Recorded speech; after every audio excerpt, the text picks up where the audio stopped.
Welcome to the REI Foundation Podcast, where we cover all the steps and strategies to make your real estate dreams a reality. Now your hosts, Jason and Pili.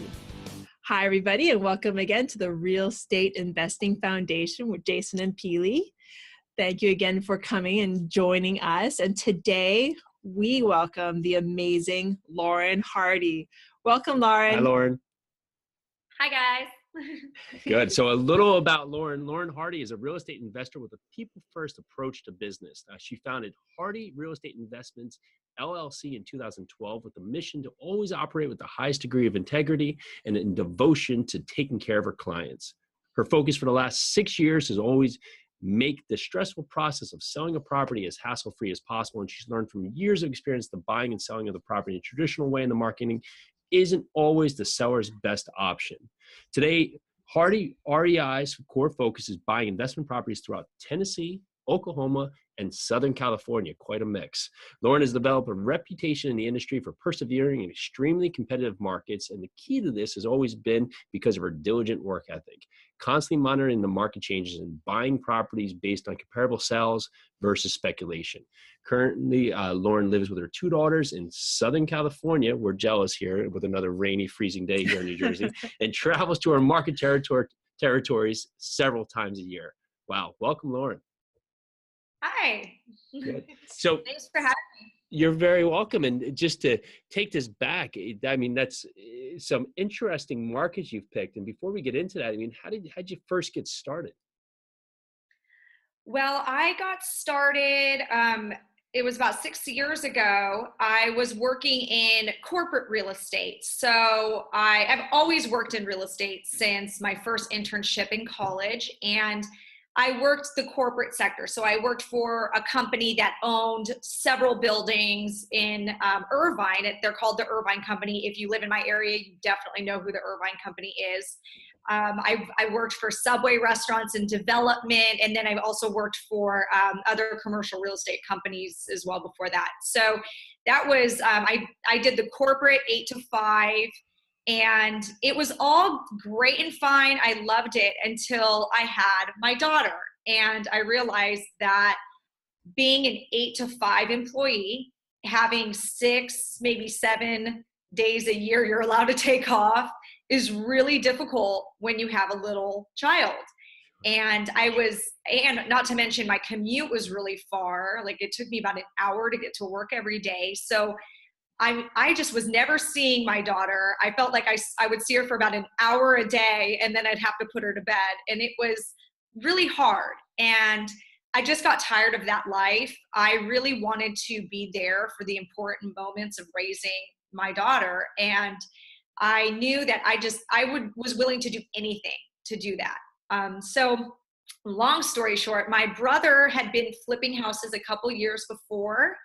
And he was still just starting to get into it and starting to really make some money at it.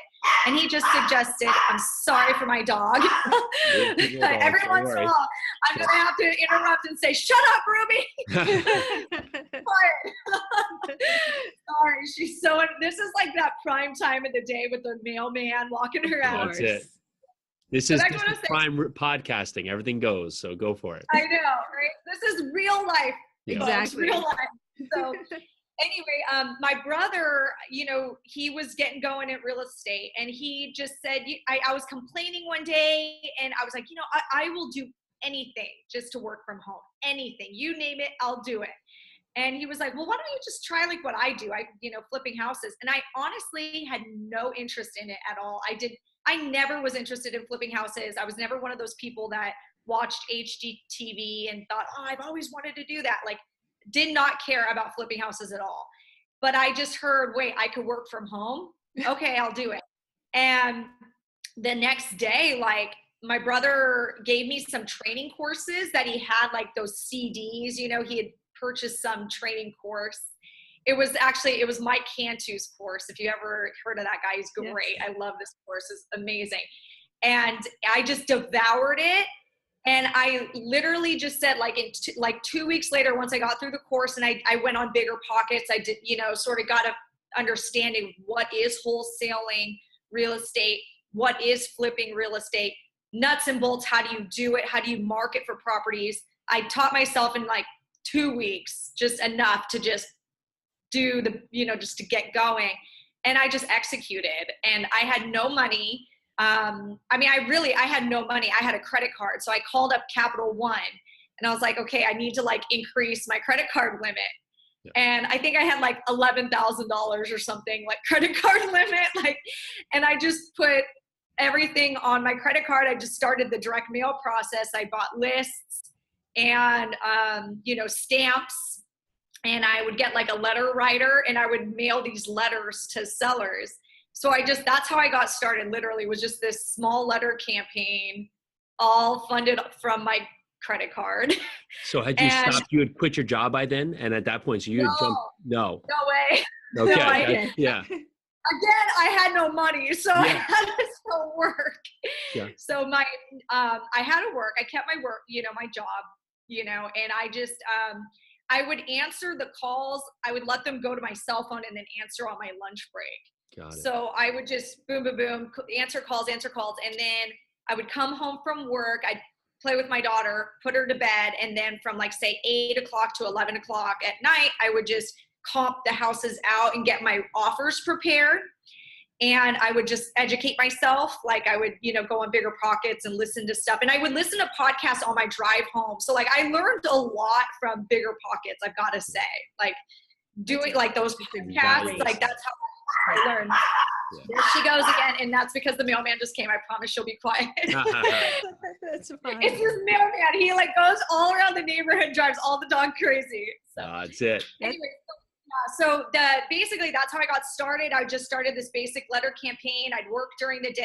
I'd handle the sellers during my lunch breaks. And then after work, I would do the comping and coming up with my offers. And then the next day I would call the sellers and say, okay, here's what I'm going to offer you for your house. Do you want me to send this offer in the mail or email or whatever? And I would just do that. And then eventually I did get a deal. It took a while. It took me like 3 or 4 months to get my first deal.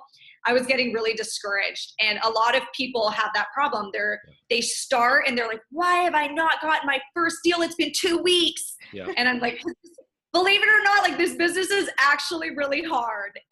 And it took me 4 months to get my first deal. And my brother and I agreed that we would do it together. So he would teach me, the whole nuts and bolts of flipping a house. Are you still doing it with your brother today? No, we parted ways after we did like 2 deals together. And then I was like, peace, I'm ready to go on my own. There you go. And he was cool with that. That was always the plan. It was never like, that I would be his partner or anything. Got it. So yeah, I did that. I did that one, we flipped that one. I still kept my corporate job because, I needed a paycheck. I did another deal that year. And at that point, those deals were really good. So I actually had made my salary just on the side. And I was like, okay, that's awesome, right? Like I don't need, and then I had my baby. So I was pregnant, by the way, at this time. Wow. So I had seconds. I had my 1-year-old. Yeah. I forgot to add that. I had my 1-year-old, and then I was like, when I started, I was newly pregnant. And then by the time I locked up the second deal, I was having my second child. So I decided I would take a maternity leave and decide whether I want to go back to work at the end of it. So we should ask a question here to everybody listening. So if you're busy and have excuses, what is your excuses past having a kid, a full-time job, doing things on our lunch break, mailing, and having a baby on the way? What can you top that with that you don't have time to do real estate? Because Lauren's doing it and did it, so you can get out there and do it too. Boom. Yeah. Yeah. When you want something bad enough, you'll do it. And I just was so tired of the 8 to 5 grind. And my daughter was I just missed her so much. I mean, I would see her literally 1 hour a day. And I just felt like this is no way to raise a child. And I just wanted it bad enough. And if you want it bad enough, you will find an hour or 3 extra a day that you didn't know you had. So yeah, so that's basically what, how it all started. And then of course I chose to, after I took advantage of my maternity leave benefits, I quit my job. So, what was your role at the corporate real estate job? What were you doing?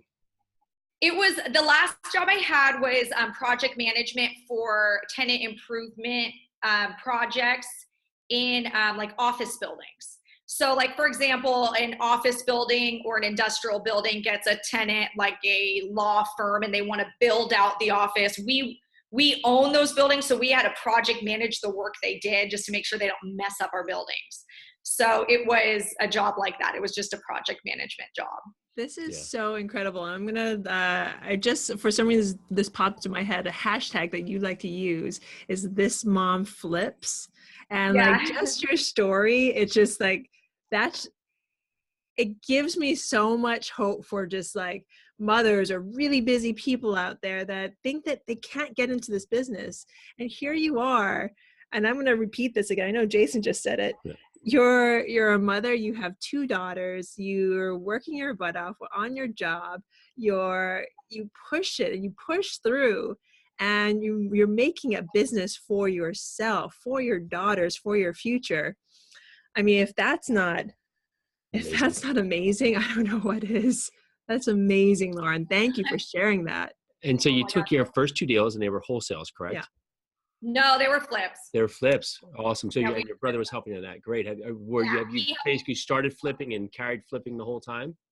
Yeah. So first those 2 were flips. So I learned the ins and outs of that. And then I started wholesaling, which I think wholesaling is a wonderful way to get your feet wet because it's such low risk. So then when I decided to go more on my own, I started wholesaling a little bit, and I found a company that does, a ton of flips every year. And they really, I made really good friends with like the main acquisition guy.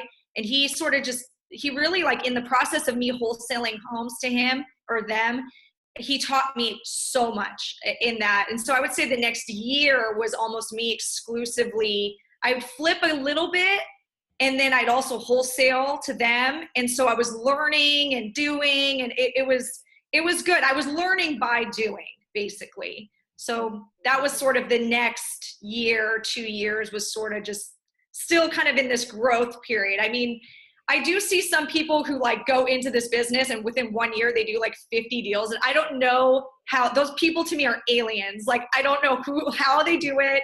That was not my story at all. And I think that's okay. So I'm okay. I 6 years later, I think I'm starting to figure it out. Good. Well, let's talk about that. How has your business now evolved over the last couple of years? Yeah. So, I mean, man, it's evolved a lot. I started in Southern California, extremely competitive market. And I was seeing that the market was getting so hot and so competitive that I needed to find another market out of state. I had that on my mind that this is getting really tough. There's a lot of new competition, new blood in the business. And now it's even starting to get where everybody wants to flip a house. Like, just normal people want to flip houses. Your hairdresser. Get those normal people out of here. Yeah. Those normal people, like your hairdresser's like, I just took a seminar and I'm going to flip houses now. Like, it's just gotten where there's so much competition here. So I knew I needed to find a secondary market, and I went on vacation to Nashville, and I thought, like, Nashville's cool. I knew like nothing about Nashville other than like it looked cool. and it just, like, a lot of people like Nashville. So I was like, okay, I'm on vacation. I'm in Nashville. I might as well sort of look at like some flip houses that have gone down here. And so I pulled a list on REI Source, and I just pulled houses that have been cash purchases by LLCs. So I knew like those are flippers, like that are doing those deals. And I just drove them. Like, I would just go to this address and like just kind of see what it looked like. And I noticed that I was really confused because these houses were brand new. And I was like, why? Like, what is going on? This is so weird. Because like every house was a brand new house. And it would be like an old neighborhood with homes built in the 1920s to the 1940s. And then there would be like 2 tall, skinny, brand new homes next to them. And I was super confused. So I saw a construction crew outside one of them. So I got out of my rental car And I was like, hey, like, why are there all these new houses around here? I'm really confused. And they looked at me like I was just an idiot. They're like, do you not know what's going on in this town? Like, this is like, we're like the #1 real estate market right now. Like we're going through a huge boom. People are scraping these old homes and building 2 in their place. Like Nashville is like this hot area. And I was like, oh, okay, well, I want to do that. Like, that sounds cool. And I just talked to this guy. I just talked to this like guy, and he was like, well, let me show you some of my projects. I have a few of them in this neighborhood. So I saw him, and I was like, he gave me the timeline of what it, like how long it takes to build a brand new house and just the process. And it's much easier than I had thought. I mean, just new development seemed like such a big thing. Like I just, and then when he broke it down to small pieces, I thought, okay, that's not that much different than flipping a house. So next thing you know, I'm bugging him like on the phone. I would call him like every couple of weeks, like, is there any lots available? Like, have you any deals like, that you've seen? And he eventually put me together with a wholesaler, and I bought a lot, and we built our first 2 homes there in Nashville. Awesome. And then we bought another one and did it again. I'm hearing this like repetitive thing that's happening to you. So first you have your brother, and you're like, I need to get out. Do you have any suggestions? So you get into house flipping, and then you find somebody to start wholesaling to, and he becomes your mentor. And then you go into Nashville, and it seems like you're attracting these mentors to you. And we're really big on mentorship here. So how do you feel these mentors have pushed you forward and helped you along the way? I think the biggest emotion that has stopped me in my success over and over again is fear. And when you have a mentor, or call them a mentor, a person, a friend who is not very much different than you, maybe the same age or close in age, and you see them doing these amazing things, well, why can't you do those amazing things? And it gave me courage, most of all, to see these people do it and go, okay, if they can do it, so can I. And, why couldn't you? So it's so important to find somebody that that's relatable to you, that you can, follow in their footsteps and kind of eliminate some of the fear. So nice. And the new construction, you're doing all new construction now in Nashville? No, so the market's changed quite a bit. I got into the new construction almost sort of like, I feel like at the later stage. It probably would have been better if I started doing it a year before. But I did a few of those projects, and then, but that did get me to just go full blown in Nashville. So I started a direct mail campaign. I started marketing in Nashville pretty heavily. And so we did a lot of wholesales last year in Nashville. That was kind of, I would do a mix of the wholesales. I built a few homes and flipped a couple homes. And when you're saying that's is you have a team built out there, or what does we consist of? Well, I did, not anymore. But yeah, when I say we, like I have, so my main person that I call him a sales manager. He's my right-hand man. I hired him first as an assistant about 2 years ago. And now it's just it's like we do everything together now. And so, but I did try to do this scaling and hire a team and hire an acquisition manager and hire a lead manager. If anybody that's listening to this has gotten involved in any of those maybe higher level mastermind groups, they discuss this model. And I tried that model. It didn't work for me very well. And so I have gone back to maybe a hybrid of that model, and what also I found has worked for me. But I did do that. I had a couple employees out there. It just didn't work. I couldn't really, it was too hard to manage them from a distance. So discuss your hybrid model. How are you able to have these out-of-state markets and function? People seem to be so scared about out of state, which if you're not prepared, of course, can be a horrible idea. However, if you are prepared, if you're in a certain market, California or others where it's very competitive, can be super lucrative. So tell us about your process. How you help people along that guideline, they get more comfortable with this idea. Right. So, the first, I could probably give you a checklist, of like what to do first and second. People is everything. Like the people aspect is huge. I tried having employees or acquisition managers where their sole, that was their job, was to work for me, Lauren Hardy, and get deals. And that didn't work. I couldn't find anybody motivated. They would say they were working, but they really weren't. I would find out that they weren't going on the meetings they said they were going on. And I went through that so many times. I just said, forget it. In California, I have always tied deals up over the phone. I have never been one to like talk to a seller and not give them an offer and instead meet them first. You were talking about traffic on the 405, like, I am not going to sit through an hour of traffic on the 405 to deliver an offer to a seller just so I can get them to like me, like in person. I just know. So I'm good on the phones. I can get them to like me on the phones and feel comfortable. And I learned, I said, why do I need a guy in Nashville? Like, why can't we just do it in-house so then I can manage the person? Like, I can see that they're coming in and they're coming in on time and they're leaving, and we can meet in person and collaborate.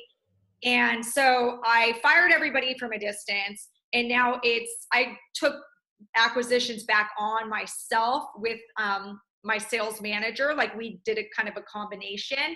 I really trained him, and then now he's just doing the acquisitions. But he's here with me in Orange County. So he does it over the phone, just like me. Or how I used to, and that has worked better. Now, the people we have out of state, we do have boots on ground, but they don't work solely for me. I like that, first of all, because I don't worry about wage and hour lawsuits. So I never have to worry about somebody saying, you 1099 me when I should have been W-2. No, fine.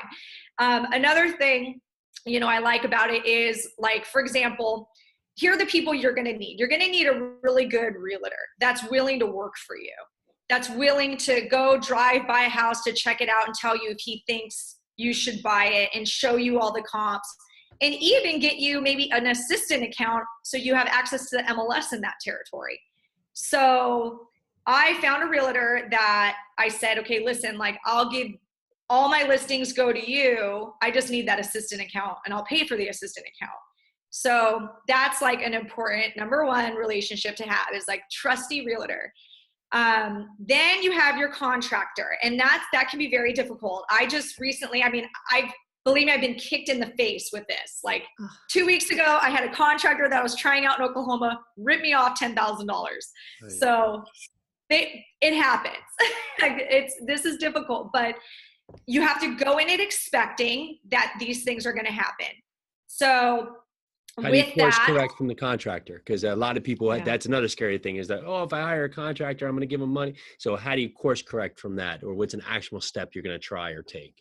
Yeah, so you learn what you did wrong. You go, okay, what did I do wrong? What were some of the warning signs? So what I learned there was like, I need somebody inspecting the contractor's work on a regular basis. I need to pay somebody like $50 a pop to just go drive to the house, look at what the contractor is supposed to be doing and seeing if it's done correctly.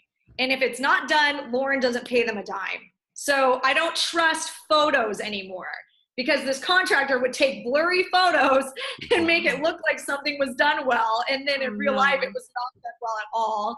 So it's a good point. You can always take that photo just slightly off that area that's not done, and just, it looks great right here, but like 1 foot away is like this, like a burst pipe. So, yeah.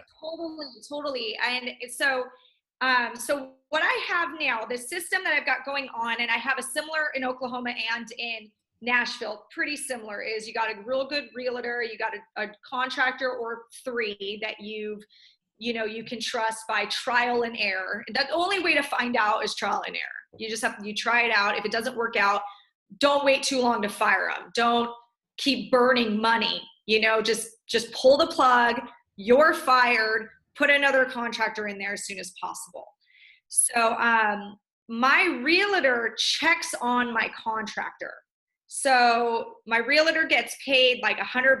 I pay him $100, and he'll get the invoice from the contractor and make sure like everything is done before I issue payment.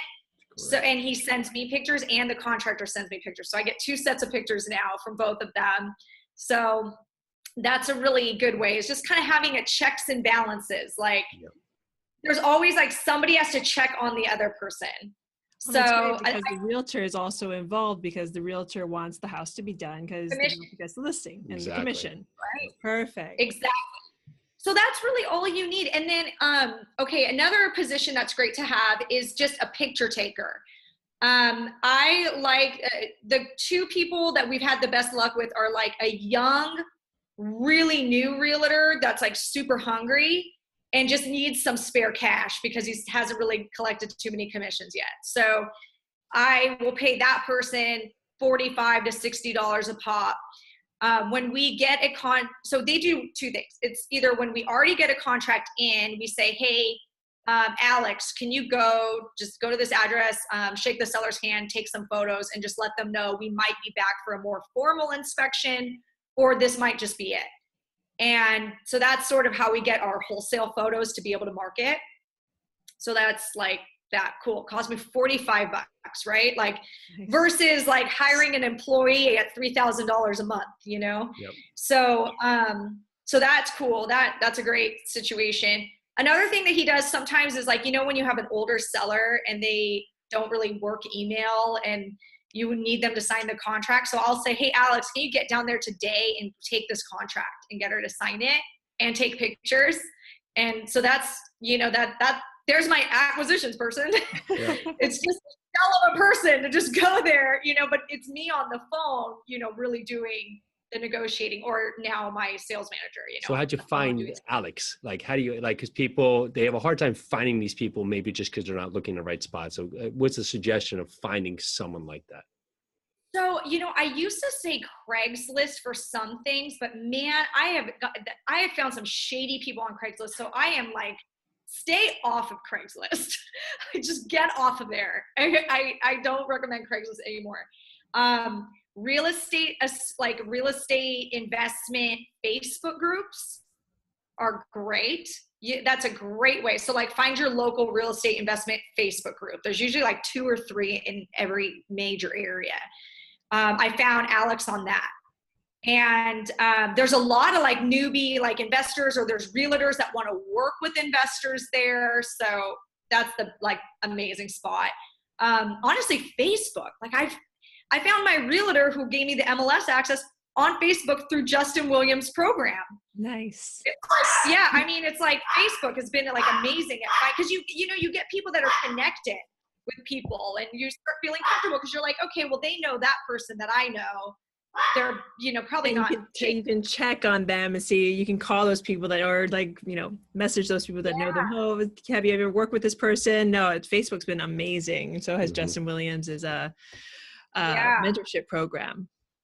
Totally. So I would do that. And like another person was just a friend said, hey, you should use, you know, my brother-in-law, he's in real estate, he's an agent, you know, he'd love to work with you sometime. And I was like, yeah, funny, I need somebody to actually take some photos like this week, like maybe he'll just do that. And I just gave him a shot and he ended up being amazing. And, you know, so it's just, you know, I think Facebook and word of mouth is like the best way to find these kind of people. So what's something today you're working on to grow your business? Right now, okay, so my big focus right now is we left Nashville. As far as I left spending money in Nashville. Nashville's market got so hot that the cost per deal is just getting to where it's superseding the actual profit of the deal. Okay. So I just, after I made some money in Nashville, said, okay, done here. I tried Oklahoma, so I'm in Oklahoma right now. So really the big focus right now for me is building the Oklahoma territory, and fix and flipping. I really want to focus more on fix and flipping in Oklahoma. I think that there's a lot of opportunity for me. So, and I have the right people in place. So now it's just raising more money. Honestly, like that's been my thing right now. I've been kind of emailing people like for money, asking for money. So tell us a little bit more about that. How do you raise money? So Facebook, I talk about what I do on Facebook a lot, and people are curious. And when a lot of people will ask me questions like, I've been interested in flipping houses, or, I have some money, I don't really know what to do with it. Maybe we could partner on something. I've flat out asked on Facebook, hey, does anybody have money they want to invest in this project with me? And I have found old high school friends who have money, their parents have money. A lot of it's just friends and family.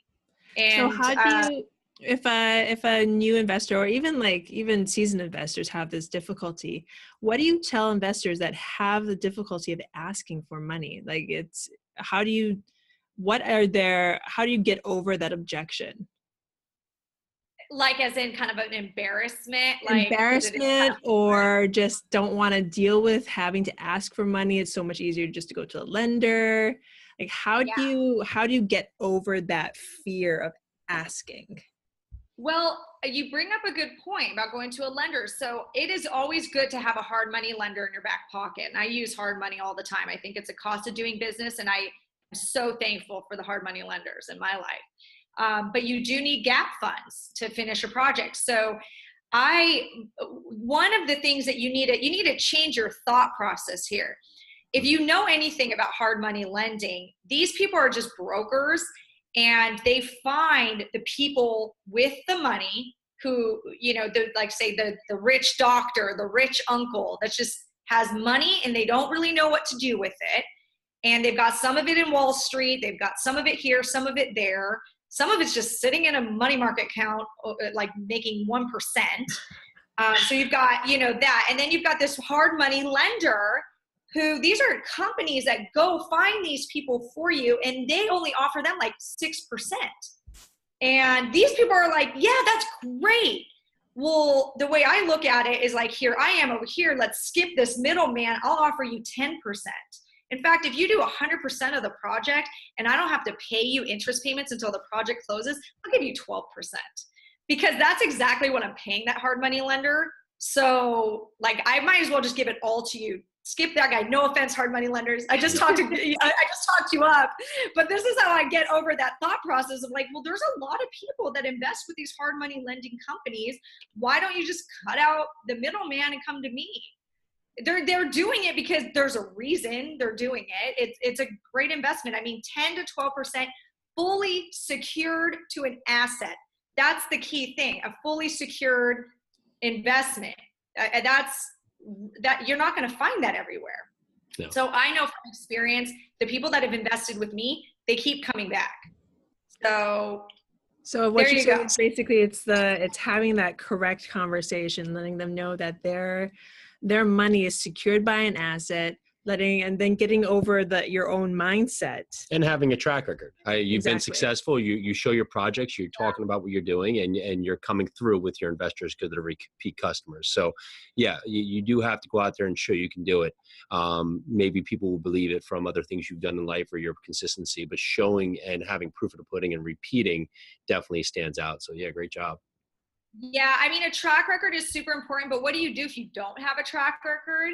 I would say you take a property and you make it a presentation. So you have a property and you show like, here are the comps I got from this realtor who has a lot of experience and they think this property is worth X, and look at this property's price I have it for. It's 70% of that value. I mean, right, Mr. Investor, that's pretty good. How could you lose here? And then here's my general contractor's bid, showing, on paper, this is this amount. So you just show him, listen, I know this is my first one, but like, look at the numbers here. I have this much in profit room. I mean, how could we lose? And then if you're still having a really hard time, then partner with people. Partner with someone like me who's done deals before. Partner with someone like you that's done deals before. Do 3 of those until there's your track record. Like, cool, did 3, 1, 2, 3, check. Now start raising money. You have a track record now. Or use your wholesales too. Like wholesale to people and be like, well, look at this wholesale I did. Like, to an investor, that's a track record. Yeah, 100%. And so where do you see your business now transpiring over the next 5 years?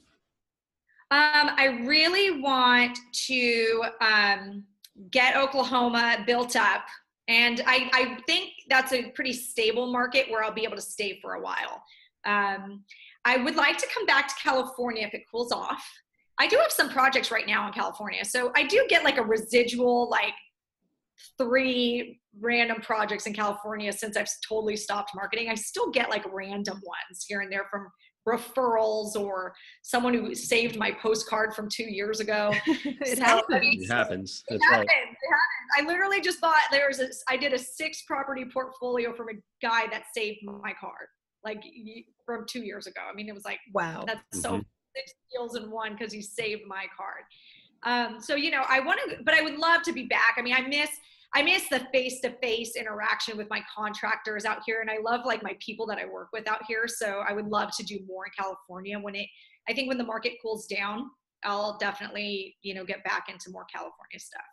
So do you feel like you've reached that point of freedom that you were searching when you first started? Oh yeah. I mean, I definitely, you know, have like the most amazing work-life balance I think you could ask for. I take my kids to school in the morning. I pick them up, or sometimes I don't and I have the nanny do it. Or, you know, but they come and they're here and they see me and, you know, hey, I'm still working right now, but at least I get to see them. I can go to the gym in the middle of the day. I can take care of myself, my body, my mind. And sometimes, you know, when you work a corporate job, like you can't do those things because you don't have the time. So I definitely have the work-life balance. I've been able to generate, you know, more money than I ever made working for anybody. So, you know, that's, you know, I would say an extra bonus, but honestly, my first reason I got into this business was not for the money. It was purely for lifestyle. Well, I love it because I always tell people one of my favorite things about this business is that my children get sick. I can stop and just like have them at home and take care of them, maybe work a little bit, but like we get to take care of our kids. I mean, speaking from parent to parent, that's gold right there. That's gold. Yeah. And that's where it's funny that you brought up this mom flips and you sort of got what that meant. And I came up with that little, like, you know, funny Instagram name. Great and hashtag. And it's because like it is chaotic working from home, having your business at home, flipping houses and all the things that come up on a weekly basis. I mean, some of the, like, just the drama of flipping houses, like contractor stole 10 grand. The contractor also moved into the house. I had to tell him to leave, like evicting people, you know. This mom flips though, the story behind that was I had actually gotten sued and it was totally frivolous. It was not something I did. It was like one of those nightmares, you know, that like all flippers sort of like worry is going to happen to them one day. It was a title lawsuit. And I was like, when I got served, like my little daughter, like, so I opened up the door and this guy hands me this like huge lawsuit. And I'm like, I mean, I'm about to like drop dead. I was so stressed out. Couldn't believe that it just happened. I mean, I was like blindsided by the thing. And I turn around and my daughter, like, she's like 3 years old, you know, and you know how 3-year-olds are, like, they don't care. And it's like, she's just like, what's that? And I'm just like, I don't know. And like, and she's just like, can you make a rocket ship out of that box over there? Like that's literally like what she said right there. And I'm holding this lawsuit and I'm like, okay. And I'm like, and the room is spinning and I'm like hacking at this box, like with scissors, like, trying to like turn it into a rocket ship. And I'm like, I don't know what I'm doing. Oh my God, I'm gonna die. I just got sued. I'm gonna lose my house. Like, I was just like freaking out. And like after some time, I just like came in my head, this mom flips. Because it's like, it's such a dual meaning and a play on words. So But the yeah, I great mean, thing is, even though you had those lawsuit papers, you probably built a mighty fine rocket ship, no matter what. no, it was terrible actually. It was just it was all my rage on this box. Yeah, not a good rocket ship at all. But, I love that. but that is the business. Yeah. And that's life. And just, this business has possibly cut my life expectancy 10 years. But I mean, at least I'm really living my life well, honestly, so I love it. So someone who wants that freedom life balance is looking to get their real estate career off just the ground and get moving, or just really take it from doing a couple of deals and still stuck in their job. What's an actual step they can take today to really just get going? So I would say first things first, you got to educate yourself. I mean, if you don't know the first thing about wholesaling or real estate or flipping or how the business works or how to find properties, I mean, you're going to get gobbled up alive. So the first thing I would do is do some research and buy a course. I don't go crazy and buy a $25,000 course. Like buy like a reasonably priced under $1,000 course that has some good reviews. Maybe, go on Bigger Pockets, ask people, hey, what's a good course for a beginner? Start there so you just learn the nuts and bolts. I mean, you can't do anything without that. And then, don't get to a point where you become like in this analysis paralysis. Like pick what you want to do. If you're going to be a wholesaler, just, okay, what do I need to do to be a wholesaler? Steps 1 through 5, and just do it. Like just go. And if what you're doing is not working after a month, adjust and then keep going. And if it's still not working out after a month, maybe pay somebody like me or you, who's been doing it for 5, 6, 7 years, whatever, and ask them for consulting and just say, hey, I'll pay you $300 for an hour of your time. Can you tell me what I'm doing wrong? They'll probably tell you real quick what you're doing wrong. Listen, adjust, keep going. After a while, and keep going. Listen, do, go. So yeah, I mean, that's what I would say. If it's not working, you've got to get help. Do not be stubborn about it. You have to ask somebody, what am I doing wrong? Don't be afraid to write them a check. That if anything, you're going to get better information. I've had people do this for me. I mean, they will come to me and, say, hey, Lauren, what am I doing wrong? And I'm like, listen, I'm really busy. I've got 2 kids. Like, it's going to cost you. Like, and I just say, hey, this is the cost for an hour of my time, but I'll sit and I will tell you everything I know candidly. I will not hold back. And I'll tell you, I'll probably find a few of the things that are stopping you. And that's, I think, the best. That's what I did. And then eventually I started doing deals. So that's great. And just think, everyone, if you're listening to this podcast, you just got at least $300 worth of knowledge to like right now. There in you this go. last like 40 minutes. Yep. You can mail the check too. You can mail the check to Lauren Hardy at. Love it. No, they should mail a check to you and I just get like a percentage. There we go. And your wholesale No fee. checks necessary. Yeah, exactly. Yeah. So you have any words you live by? Do I have any what? Words that you live by? Words that I live by. Oh my gosh. Well, I am a quote junkie, but let me think of what, God, I can't think of. Pick a few. Okay, well, you know what's so funny? I just looked over here and I have a card, and it has a funny quote. It says, "Life is like riding a bicycle. To keep your balance, you must keep moving." And I do live my life by that. With every setback I've had, which I've had a lot of setbacks. I am not that person that started flipping houses, bought a course, the next month bought my first 6 deals. I hear these stories sometimes on Bigger Pockets, like, oh, I read the book Rich Dad, Poor Dad, and then I just bought 5 rentals and the rest is history, and now I do 100 deals a year. Like, I hate those people. That is not, first of all, I don't know if it's a bunch of BS, like maybe it is, I don't know, but that was not my story. I started from nothing, barely, like my first year, I made money. My second year, I didn't make a dime, and I worked every single day. and I just kept falling on my face. But life's like a bicycle. You just have to keep moving. And I did. I refused to give up. I mean, like, no matter what, like, I got sued. And then I was like, oh my God, this is so scary. Like, I just want to crawl in a hole and hide from this business. But no, I got through the lawsuit. Took 2 years, but I got through it. I mean, you just can't give up. You just have to keep going.